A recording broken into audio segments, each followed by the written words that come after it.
जळगाव आर्वी रोडवरील टीएमसी हॉलजवळ बुधवारी सकाळी नाल्यात एक 30 वर्षीय युवकाचा मृतदेह आढळून आला आहे। या घटनेमुळे परिसरात एकच खळबळ उडाली आहे।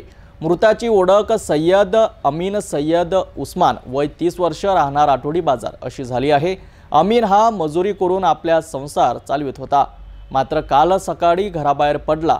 अमीन रात्रीपर्यंत घरी परतला नाही आणि आज सकाळी मात्र त्याचा मृतदेह नाल्यात सापडला। घटनास्थळी दत्तापूर पोलीस दाखल झाले असून घटनेचा पुढील तपास सुरू आहे। जळगाव आर्वी रोडवरील टीएमसी हॉल परिसरात बुधवार सकाळी नागरिकांच्या गर्दीने गजबजला, कारण नाल्यात एका युवकाचा मृतदेह तरंगताना दिसल्याची माहिती मिळताच परिसरात खळबळ उडाली। मृत युवकाचे नाव सय्यद अमीन सय्यद उस्मान वय वर्ष 30 राहणार आठवडी बाजार असे असून तो मजुरी करून आपला उदरनिर्वाह करीत होता। मिळालेल्या माहितीनुसार अमीन काल सकाळी नेहमीप्रमाणे घराबाहेर गेला होता, मात्र तो रात्रीपर्यंत परतलाच नाही। कुटुंबियांनी शोधाशोध केली पण त्याचा पत्ता लागला नाही। अखेर बुधवारी सकाळी स्थानिक नागरिकांनी नाल्यात मृतदेह पाहताच तात्काळ पोलिसांना कळविले।